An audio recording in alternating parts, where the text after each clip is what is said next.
Jump off that exhausting hamster wheel and into balanced living with Dr. Marissa. Promise you joy in the mystery. Dr. Marissa, also known as the Asian Oprah. Her mission, to be a beneficial presence on the planet. Her purpose, to be your personal advocate to live, laugh, love, learn. Her life motto, don't die wondering. Take back your life with Dr. Marissa Pay.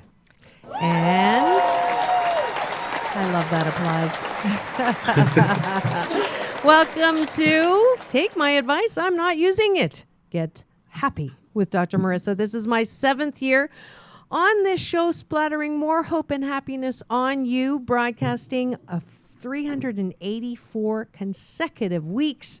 I am so grateful that you are tuning in and that you know there's no gossip, no scandal, no K words on this show, no Kardashian talk at all, because I want you to focus on your own reality show and how you can be happy 88% of the time. So we have show guests and topics. If you missed my show with Layla Ali or with Corey Feldman or Marianne Williamson to Marianne from Gilligan's Island, make sure you go to my YouTube channel, free subscribe, and catch those shows, as well as iTunes, TuneIn, all those places that we normally go for shows. And if you stay tuned to the end of this show, I will be reporting my peace in, peace out from my trip to Vegas, covering the Vegas Walk of Fame, as well as a couple of shows that I got to, and a birthday wish to my older daughter, as well as my newest show sponsor, Cerritos Performing Arts Center. So if you want some free tickets, stay to the end of the show. But I want to get to my guest today, who's going to be very, very busy. Adam Sharp currently serves as the president and CEO of the National Academy of Television Arts and Sciences, overseeing the annual presentation of the coveted Emmy Awards for daytime sports and news and documentary television, as well as achievements in television technology and engineering. From 2010 to 2016, Adam was head of news, government, and elections at Twitter, advising journalists, news organizations, candidates, and government officials in more than 20 nations. He appears regularly as a noted expert and a speaker on digital communications and marketing, political affairs and strategy, and issues related to fake news and misinformation. Please welcome to my studio, Adam Sharp. Hi, Marissa. How are you? And we're going to get your intro applause. There we go. Hey, I'm just getting you warmed up, right, for your gig on Tuesday. And we are broadcasting live, I forgot to mention this, out of Burbank, California with UBN Go. And then it will be repeated on my syndicated CNBC, NBC News Radio channel on Monday at 8, as well as on iHeartRadio On Demand. So welcome, Adam, and congratulations on your presidency. And tell me a little bit, give me the elevator version of how you got to be president of the Natus organization. Well, Dr. Pett, my relationship with Natus actually goes back almost a quarter century. In addition to the various Emmy Awards we present, we also give scholarships to high school students aspiring to careers in television.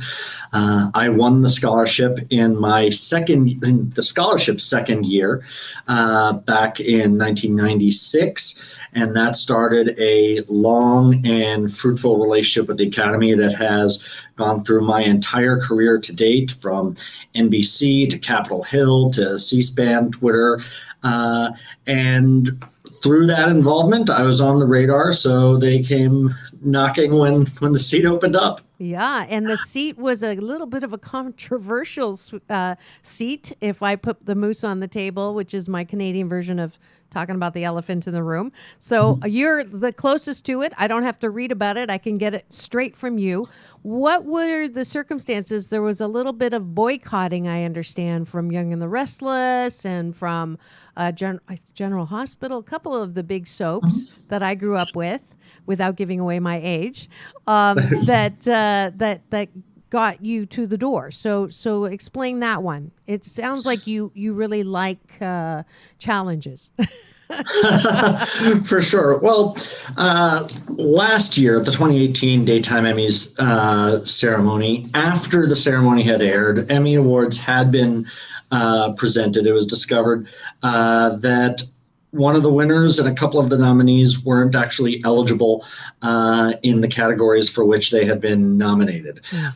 This is something that should have been caught earlier in the process, not after the win. So when I came in as interim CEO and our new chairman, Terry O'Reilly, came in right about the same time in the months after that telecast, several of the soaps had expressed very serious and legitimate concerns about the process that allowed these mistakes to go unchecked. We teed up an outside law firm to conduct an independent review, not just of the concerns they'd raised, but just a top to bottom analysis of our competition. They identified several areas where we could be better. We've acted on all those recommendations. And in fact, just a few weeks ago, we released a first of its kind transparency report around this year's Daytime Emmy competition, where I'm proud to say all the soaps were back and in force. It was the most successful Daytime Emmys ever in terms of number of entries. And we're going to keep going strong from there. That's great. That's great. Now, what's the difference between the Emmys and the Oscars? Like, is it the same voting, the way the process goes by members? You'll have to excuse me for my ignorance. Oh, no. And actually, the lines between different awards get blurrier every year. At the time the various academies were formed, sort of middle of the 20th century, they were named really after the platforms where you consume the content. The Oscars were the Motion Picture Academy. This is where you won an award for something that went up on the big screen in the theater. Then the National Television Academy was for something you saw on that piece of furniture in the corner of the living room. And the Recording Academy was honoring Grammys to those artists who produced the music you listened to. Right. By that alignment, we should all be the Academy of iPhone Arts and Sciences today under one roof. But I think the consumers have a very clear picture of the differences in content, even as that line gets blurred. Right. Each competition has some differences in how it is managed and who votes and how many people vote. At least for our competitions, we are entirely made up of juried panels. Okay. So in each category, there is a set number of judges who are experts in that particular field of television production who review every entry start to finish and then score. And those scores turn into nominations and the declaration of who walks home with that Emmy Award statue. Interesting. Now, is it based at all on likes or shares? Only because I've been told that my show could actually qualify as an Emmy nominated show. So I'm doing my research. Exactly. Well, one of the great things about the Emmy Awards is this is not an award for who has the highest ratings. It is an award for excellence in television, in the creation of that product, in using the tools and the technology to tell compelling stories and connect with the audience. We were the first major awards competition actually to give an award to a production that someone had posted on YouTube back in 2006, when the platform was less than a year old, because the quality was there. And I think that's what's led to this year, the record number of entries in all our competitions. It was the biggest year ever for daytime, the biggest year ever for sports, the biggest year ever for news and documentary, which we'll be awarding next week. And all of that is because these traditional barriers to entry for production, the keys to the castle that used to be held by just a couple of large multi-million-dollar corporations who had the budgets to fund these things, now can welcome into the fold the talents of people who might not have much more than a phone in their hand, but it's a phone that's shooting beautiful 4K video and they have a compelling story to tell. Right. Evening the playing field, so to speak, that you don't have to have that traditional, which seems like what technology is doing for everyone, which is great. And if you've just tuned in and you're wondering who I'm talking to this week, it is Adam Sharp. He is the president of the National Academy of Television Arts and Sciences. Did I get that right? And he is going to be very busy tomorrow. He is in New York, and he's going to be presiding over what year is it? The 40th Annual News and Documentary Emmy Awards. So that's a major number. That's a very big number. So there's your I don't know what anniversary this is. For the Emmy Awards, every anniversary is gold. Right. Absolutely. So, speak to me about the future of TV. Now, you kind of alluded to it. You've already created a category long when YouTube first came out. So I've heard rumors, people will say TV is dead. The future is live streaming.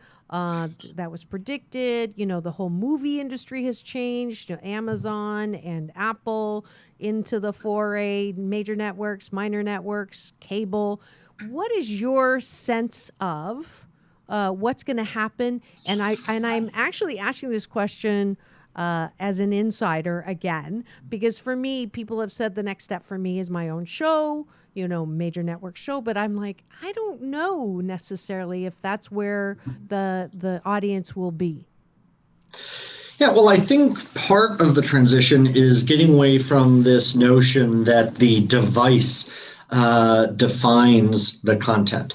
As I said earlier, if it was all up to the device, then all the academies would merge into one giant iPhone Academy. And yet, if I stop someone on the train in the morning on the subway and I see they have their phone in their hand and I say, are you watching a movie, a TV show, or a music video?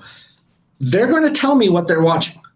And they're going to be able to define it in those terms because it is about something bigger than just what that physical device is. It is the experience of that.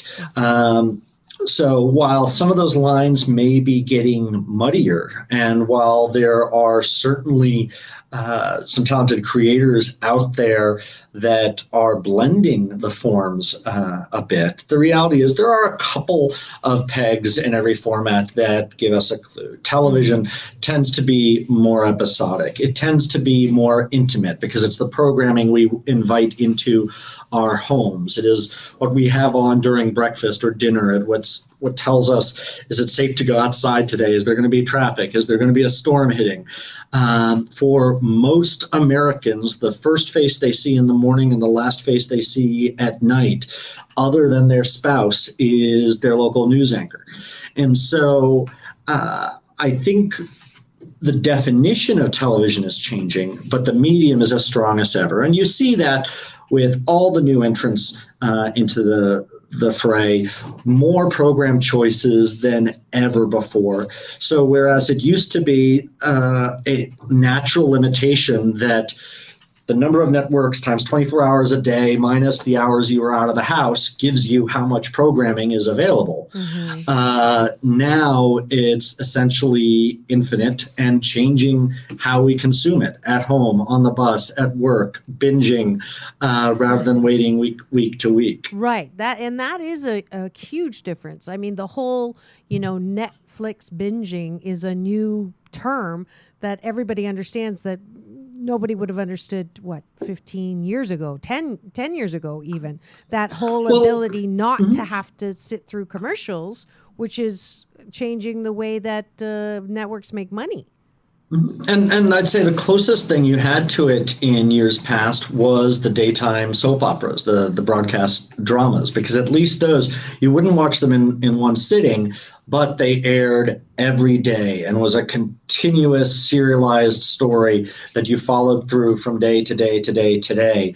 You didn't have week-long waits between episodes. You didn't have a 3 or 4 month wait over the summer, and the stories continued from one to another. Whereas in prime time in the 70s and 80s, for example, you did have those waits, and more importantly, the stories didn't tend to carry over. There were a couple of shows that had continuing storylines, but the business model at the time was based on syndication.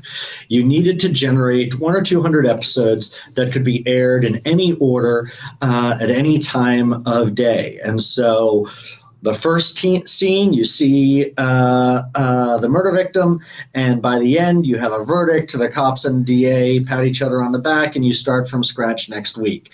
All tied up in a little bow. And so that's where I think even in these primetime forms, you're now starting to see a lot more of the influence of daytime television history, because you now are able to tell these serialized continuing stories in a way people will consume one after another after another. Mm-hmm, mm-hmm. Interesting. So what would you say to people who are interested in still, actors, producers, all of that?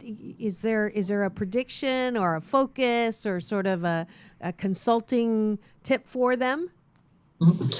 Don't get tied into a single platform. And that is both for traditional broadcast as well as streaming, because while to date Amazon and Netflix have been kings of the castle, you're soon going to have Disney Plus on the scene, Apple TV Plus, Disney's, Disney, I mentioned, NBC's Peacock service that was announced today. So even in that streaming environment, you're going to have more and more fragmentation and more competition. What that means is the audiences in any one lane are probably going to be smaller than we saw back in the day when there were only 3 networks to choose from, right, and half the country sits down to watch the MASH finale together. Right. But many people will move from one platform to another. And if you're trying to engage with your audience, you really need to try to be in as many of those spaces as possible. Right. I actually had Hot Lips Houlihan on my show, by the way. Fantastic. She was awesome. She was awesome. So, okay, we're going to change gears just a bit and talk about your last job, which was super. But before we do that, just so we close out the daytime Emmys, give us the commercial on when to watch, where to watch, and all of that. Great. The 40th Annual News and Documentary Emmy Awards will be coming up, I guess this airs on Monday, so tomorrow, Tuesday, September 24th, 7:30 p.m. Eastern, 4:30 p.m. on the West Coast. Live, you can watch it on our website, theemmys.tv, or the Emmys on Twitter, the Emmys on Facebook, or the Emmys on YouTube. So whatever social platform of choice or the web, you can watch it live. You can watch it for free and see some of the great journalists and documentarians being honored this year. That's great. So that is for free. Now that yes. Okay, perfect. And I'm getting the signal from my sound engineer that this is a good time to take a break to thank the sponsors who make this show possible. And we will be back in 2 and 2. Peace in, peace out. And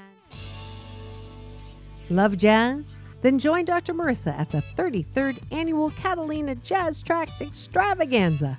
This year, Art Good has pulled out all the stops with Huge Groove, Damien Escobar, the legendary Count Basie Orchestra, #1 Billboard again, Keiko Matsui, Boney James, Peter White, Acoustic Alchemy, and more. October 10th to 13th and 17th to 20th. For tickets, www.jazztracks.com, or keep it tuned to Get Happy with Dr. Marissa for her annual Asian Oprah Giveaway Jazz Tracks tickets. That's www.jazztracks.com. Adam Sharp, he's the president of the National Academy, and as well as the former head of government. You're going to have to help me with this title. Twitter, News, Government, and Elections. News, Government, and Elections. And that was for Twitter. And I loved what you said about fake news. I know you got a little bit of grief from some people about that, but I am a huge person, not huge, but I am a big advocate for giving good news instead of sensational, just to get the reaction out of, oh, the world is going to hell in a handbasket, or how horrible, what's going on with the world. So I have a couple questions for you about that.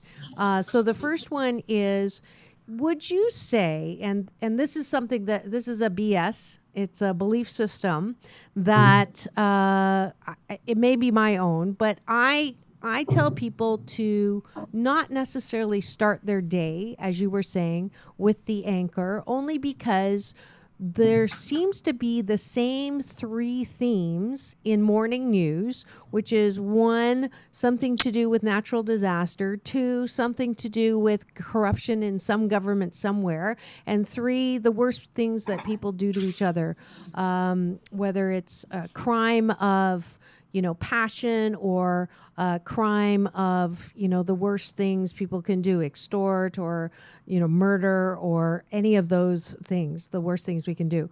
And that there's 400,000 possible stories that a producer could put up there in front of you, but good news or, good feeling doesn't really sell. And so the audience wants that sensational stuff.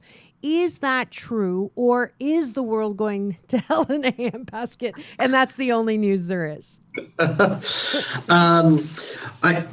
think it's a combination of all of the above to a certain extent. I think that there is certainly some truth that different shows program for what's going to drive audience, because as you just had a commercial break right there, it's the sponsors and it's the commercials and it's the number of viewers that allow the journalists to do what they do.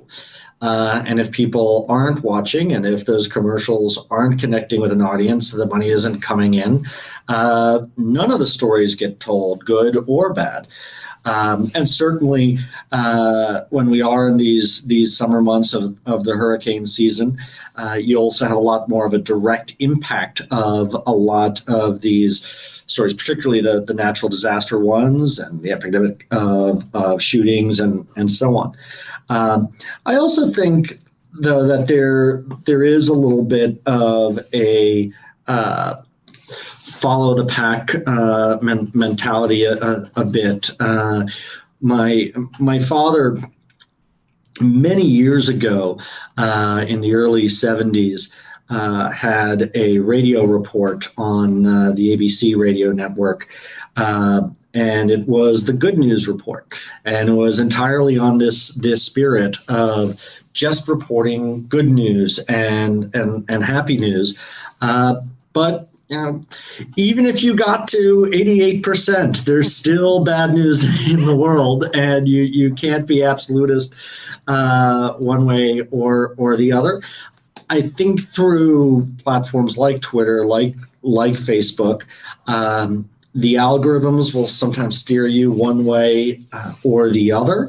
But there are more news sources than ever before. There are more ways to go out and seek those stories that inspire and motivate and that connect with you and make you happy for your day, rather than whatever that lowest common denominator lead is. Mm-hmm. You said lowest. I didn't say that, but I appreciate the sort of agreement on that one.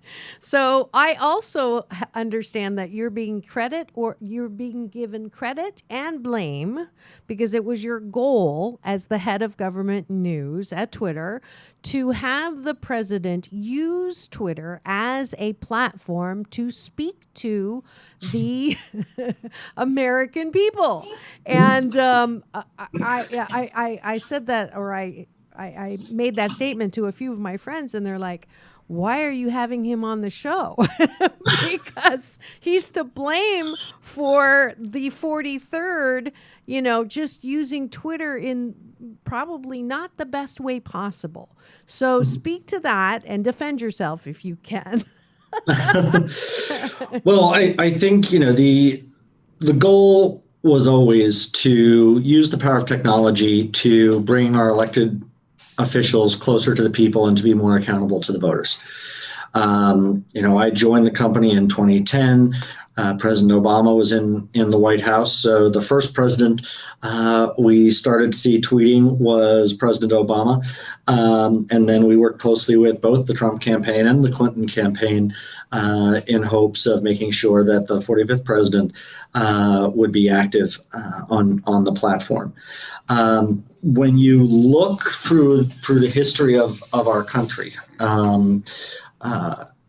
one reason why that phrase from Tip O'Neill floats out there of all politics is local is because the local level has historically been really the only place where we have much of a direct relationship and connection to our representatives.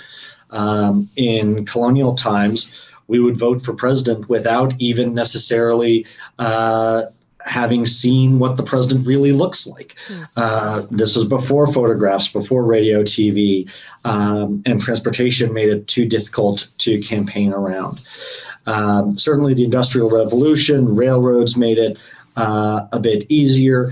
That was probably the heyday of what we would call the retail politics at the national level. Candidates coming out and being able to engage in what is still the most effective form of campaigning, which is hand out, look in the eyes, hi, I'm running for office, can I have your vote? TV and radio actually pulled back from that. It allowed the candidates to sit in a comfortable studio somewhere and broadcast a message out, but you lost that return, that one-on-one connection. So with the advent of Facebook and Twitter and these other tools, I think you also introduced the opportunity to have more of that one-on-one connection at that mass scale. You had the opportunity and potential for a candidate or an elected official to communicate with their constituents, to take questions from their constituents, to answer them, and to engage without the filters of any other third party. Excuse me. Got a frog in my throat there. Now, of course, it's a question of what do they use that opportunity for? What do they use that potential for? And I think the president's effectiveness in that is really a function of your political perspective and whether or not you agree with him. Right. I think if Hillary Clinton had won and was using Twitter as frequently to communicate her worldview, you'd also have a big portion of the country saying, why did you teach her to do that? Why are you doing that? It's just that the roles would be reversed. Well, maybe. But anyways, she gave me an award in 2005, so I can't specifically say that would happen. So enlighten me on the to block or not to block. I know I briefly saw that on your site that I guess President Trump was blocking people who said hate stuff on Twitter to him. And yeah, so Twitter has a feature called blocking, which makes it so that if I block you, you can't follow me, you can't. If you mention me in a tweet, it won't get distributed the same way. You can't look at my tweets. I can't send you messages, and so on and so forth. And this is a feature really designed for the average user like you and me to control our experience and to keep negative voices or abuse out of that experience. The president used it to sort of shield his eyes from critics, if you will.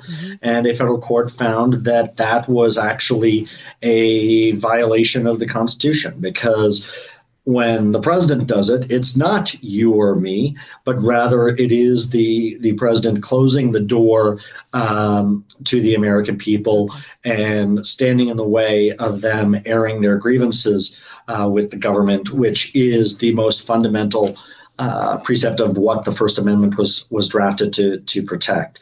So It doesn't mean he has to read the tweet or reply to the tweet, but under that court ruling, he can no longer block it. Got it. Thank you for that clarification, because I don't start my day with the news necessarily. I like being on the news, but negative news to me is just the way that I start going downhill. So I'm on a happy 88 mission, where the next 8 years, I want people to be 88% happy, 8 million of us. So that's why I keep asking you the forum questions. All right. So you went from Twitter. What would you say the most negative, unanticipated thing that you are kind of not happy about with social media, and what are some of the things that you are most happy about, if you understand that question? Yeah, I mean, I think, and we alluded to it a little bit before,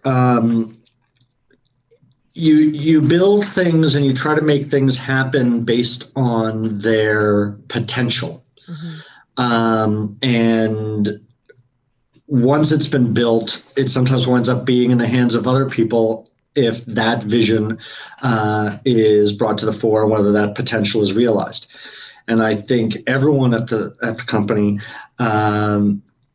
built the platform, and this is true of our colleagues over at Facebook as well, built the platforms with an eye towards the best in people and seeing this potential to connect people, to connect cultures, to break down barriers around the country or around the world between different ethnic groups. And I think the challenge is when you make information free, when you make people more connected, when you make it easier to engage with a stranger, it doesn't necessarily discriminate what you do with that access. Now, when I am able to talk to a stranger on the other side of the planet, that's an engineering problem. What I then say when I have that connection is more of a personal one. Yeah. And I think we have seen a lot of this potential and a lot of this opportunity wasted on abuse and hate speech and mis or disinformation and so on. And now the companies are working hard to engineer solutions for that. But when you start putting in those gates to tamp down on that, and you start putting those guardrails in, you have to start asking, well, what are the new unintended consequences that you introduce? What are the parts of that potential that you're now closing off, even for the good voices, in terms of trying to suppress the bad? And so that's where I think the engineering achievement of the companies is massive. I think the intent of the companies was really positive. I think humanity's application of those tools perhaps fell short of the mark. Right. It's in that 12%.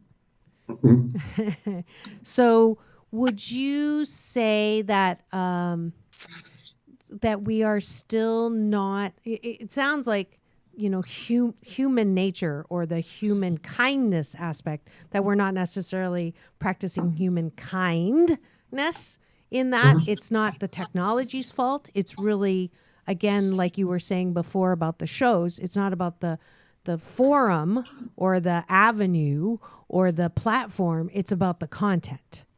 And I think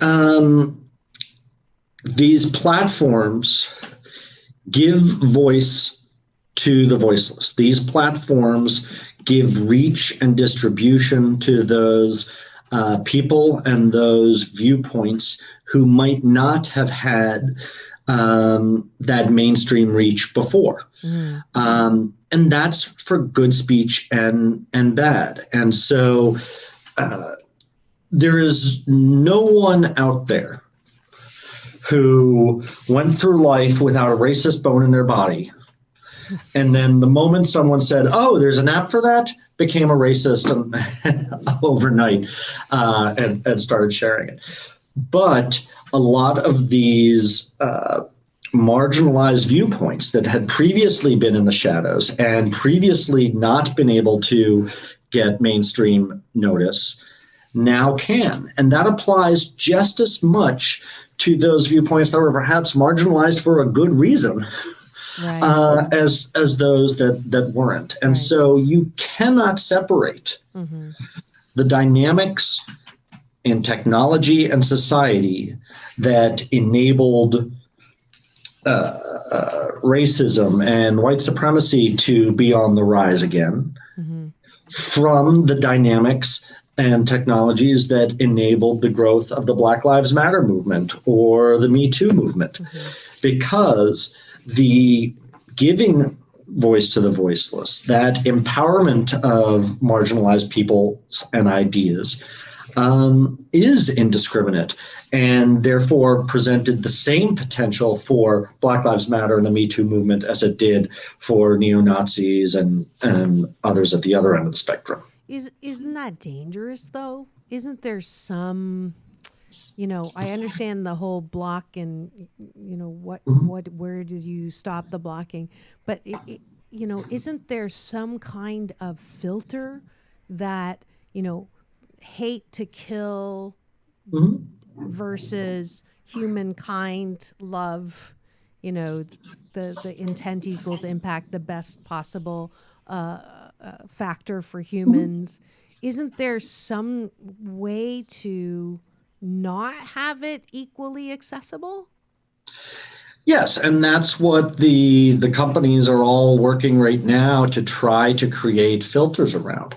I think what concerns me is when it's the companies as opposed to society or elected officials. We've reached a conclusion in our society. The old line from former Supreme Court Justice is, you can't yell fire in a crowded theater. That was the limit of the First Amendment. And that then extends to, inciting violence and so on potentially. Where I get concerned, and this almost goes to the point you raised earlier about the decision to lead a newscast with the most salacious story because it's going to drive audience. Do you want, and these platforms have essentially become the public square, that how we interact as a society is on Twitter, is on Facebook, is on Instagram. All of these companies, publicly traded companies, whose ultimate obligation is to drive value for their shareholders. Do you want corporations with that as their principal motivation to be the arbiters of where the First Amendment starts and ends?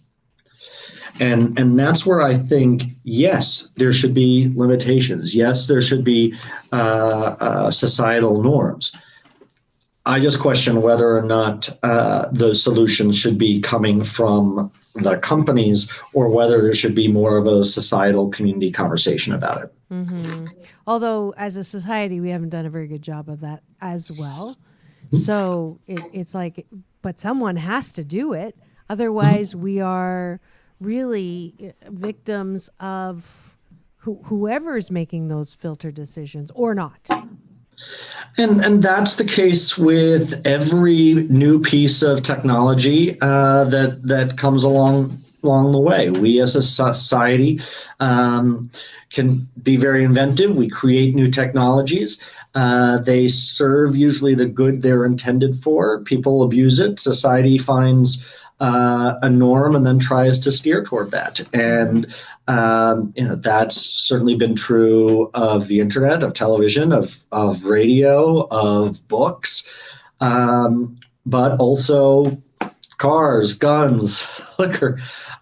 You pick any advancement of society, and we have wrestled with what our cultural definition of the right way to employ it is.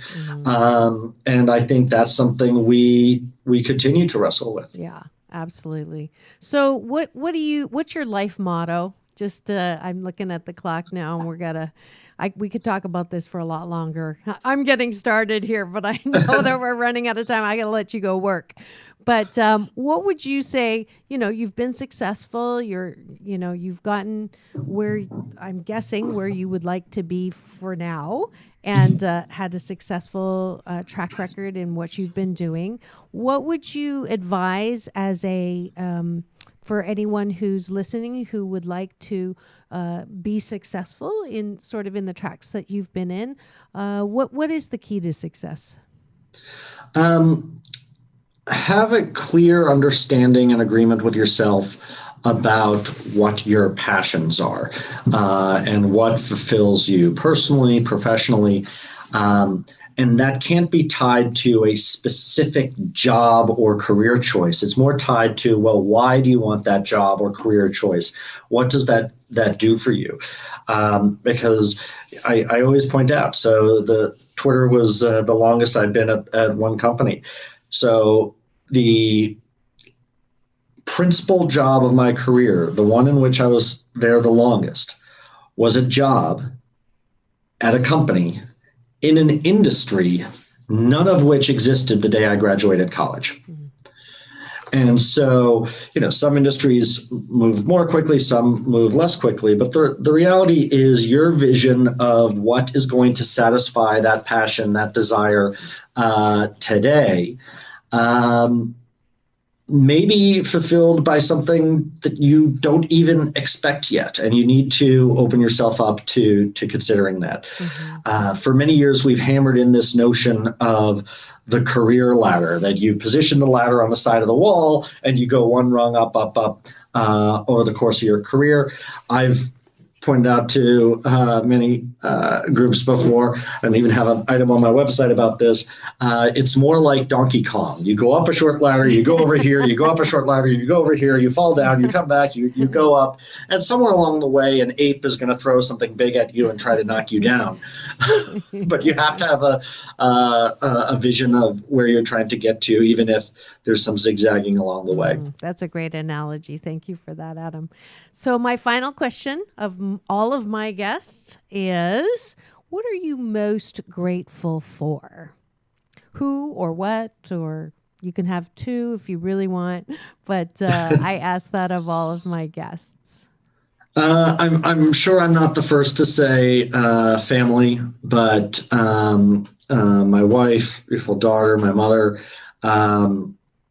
through all those tribulations, up and down and left and right, they've certainly been a constant that helps keep grounded at home, even as chasing that passion can move to and fro. Even when the ape is throwing something at you. They're putting up the blocks. Especially when the ape is throwing barrels in your way. Oh, beautiful, beautiful. So good luck and have fun, and you'll be very busy over this next week. And I look forward to the highlights of all the awards, and I wish you all the best. And, thank you. And please tune in, the Emmys.tv. That's absolutely. All right. Peace in and peace out. World peace through inner peace. Thank you, Dr. Marissa. Thank you, Adam Sharp. All right. And now we're at the end of the show. It's time for the balance bar. So there it is. This is the time where I invite you to step up and be of more balance and join me in any of the things, people, places, and situations that I will be balancing at. And because I'm changing the format a little, my peace out commentary I'm putting at the end of the show now, so we can have our guest on as long as possible. So the first one, of course, is to wish my beautiful daughter, my oldest, Chloe May Carpenter, happy 22nd birthday. So I've done this every year, so we'll do the happy birthday, dear Chloe May, best big girl in the whole wide world. Happy birthday to you. Happy birthday, Chloe May. And for those of you who don't know, who are new listeners or new followers on my social media, less than a year ago, she was in a horrific accident. She swerved to miss someone on a freeway and did this to her Jeep. And the state trooper said that it looked like it had rolled 4 to 6 times, but the salvage yard guy said more like 12 to 20. So I'm grateful to Jeep, and I'm grateful for, she still doesn't remember exactly what happened, but she thinks that my dad, who's on the other side, told her to pull herself out of the car. She had a fractured neck, a fractured wrist, and I'm here to say a year later that her neck break healed after 2 weeks, which was unbelievable. And her wrist is in 6 weeks. And so she's not only super fine, she's finishing her 4th year at Cornell, just started, and she was on the dean's list throughout all of this. So I'm so proud and grateful for my oldest daughter. And I'm going to give a next peace in, peace out to all the wonderful people I just met in Las Vegas. I came back from covering a star instead of a red carpet, a star on the Las Vegas Walk of Fame. And it was wonderful. It was friends of mine, as he says, family. Greg Reed, Dr. Greg Reed was honored with a star at the same time as my other past guest, who is Frank Shankwitz, the co-founder of Make-A-Wish Foundation. And the two of them were honored not only with a star on the sidewalk on Las Vegas Strip, but also from now on, September 15th is the Dr. Greg Reed and Dr. Frank Shankwitz Day in Las Vegas, which is really cool. And the best part was they were also awarded honorary doctorates, including to Frank's wife, Kitty, and I just love her look on her face when she was awarded. She was not expecting it. So that's a peace in, peace out for that event. I got invited by the president of that association to go and cover Donnie and Marie Star next month. So we'll see about that. But that was nice. As well, peace in, peace out to a show that has been touted as the best show. They gave me front row seats, the Absinthe Show. And I think there's one shot of one of the performers that was amazing gymnastics and different kinds of acts. But the best part of it was getting to interview Hamish after the fact. He was one of the wonderful bodies of art. And I don't know if we had that picture up. No, not that one, but maybe it didn't make it through. We had to make a couple of judgments. But I wanted to peace in, peace out to the Absinthe Show and to Hamish McCann, I believe it is, who did a great job entertaining us. It was the funniest show that I think I've been to in Vegas. As well, I got to see Mark Anthony, who was amazing, thanks to my friend Brenda. What a great show celebrating birthday of Mexico, the whole Latin flavoring for the weekend. It was wonderful. As well, let me see. I want to invite all of you to when I speak in Sacramento. I will be at the Center for Spiritual Awareness, and that's the one that has the orange poster. I will be there this coming next Sunday on the 22nd, I believe, of September. Are we in September? Yeah, September on a Sunday. So I'll be speaking there. And so please join me. All of this is on my social media, by the way, so you can visit that. And then I would love to, let's see, what else do we have here? We had to make a little bit of adjustment on the shows. Let me do my Asian Oprah giveaways because there's big news. You know that I've been giving away Catalina Jazz Festival tickets, and those are still up for grabs. If you go to drmarissa.life and put in Love Jazz, you'll get tickets. Go to jazztracks.com first, and that's jazz, TRAX.com, and that way you'll see which day and which show, because it goes over 2 weekends, and pick the show that you want and let me know, and then just fill in the information and I'll get those tickets to you. The exciting news is I just signed a wonderful contract or a collaborative effort with this amazing organization headed up by Ken Swanson, who I met. He is the president of Cerritos Performing Arts Center, and I am so grateful. And here's one of those stories that, you know, when shift happens. So my sister, you know, my twin sister, who's been a guest 4 or 5 times now, Keiko Matsui, #1 Billboard, fabulous jazz keyboardist and more. She was playing at the Cerritos Performing Arts Center, and she told me that she had a ticket for me. So I went to the box office, and they said, no ticket for you. And I was like, what? Because she's been kind like that before, and I've always had nothing goes wrong. And so I sat there, and what I say when shift happens is, I can't wait to see what good comes out of this. And so I said that, and what happens? The president comes out, and he says to me, don't worry, we got this covered. I got you a ticket. And I ended up sitting beside him, and I ended up telling him what I did. And he goes, well, you know, email me or contact me when the season's on, and we'll see about giving some of the show tickets away. So a year later, I'm so happy to tell you that I have like thousands dollars worth of tickets. So we're going to start today with the Cerritos Performing Arts Center, my new show sponsor, to give away 2 tickets. And I'm going to give away, actually, I have 3 tickets to the 4 tenors, the 4 Italian tenors. And I also have tickets to Jackie Avancio, I'm not saying the right, and she's got a beautiful voice.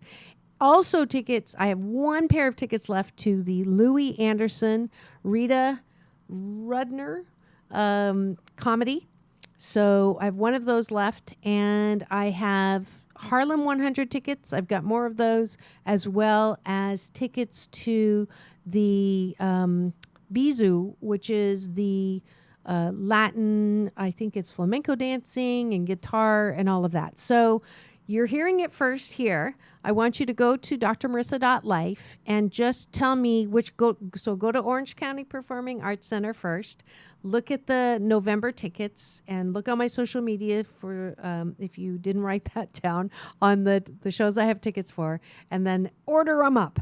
And so for the first, I'll give a pair of tickets to each one of those that I just mentioned, and we'll continue to do this until November.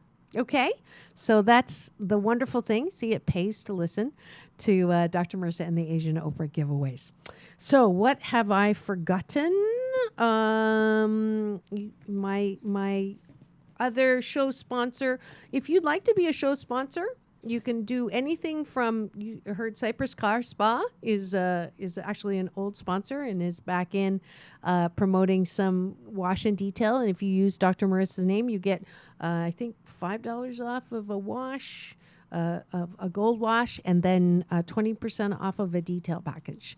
So many places, so many things to do. If you'd like to be a sponsor on this love-hearted show, then please do contact me for affordable rates. Tune in on Thursdays. It's my call-in show on Unity Radio, and that's broadcasting live out of Kansas City, Missouri. So every Thursday at noon Pacific Standard Time and 2 p.m. Central Time and 3 p.m. Eastern Time. You can call me with any questions that you have, and write this down, 816-251-3555. That's the number to call, and you don't need to, have the question ready or anything. You can. It doesn't have to be on a particular topic, although we are having right now a particular show series from the book 8 Ways to Happiness. I think that's it. If you want a happy tip sheet, drmarissa.life. I am so grateful. Next week, the amazing Arturo Sandoval, legendary jazz, defected from Cuba. Keep it tuned here. That's going to be tomorrow. Tuesday, my live show spot. Remember, it's all about balance. This is Dr. Marissa. Peace in and peace out. That's world peace through inner peace.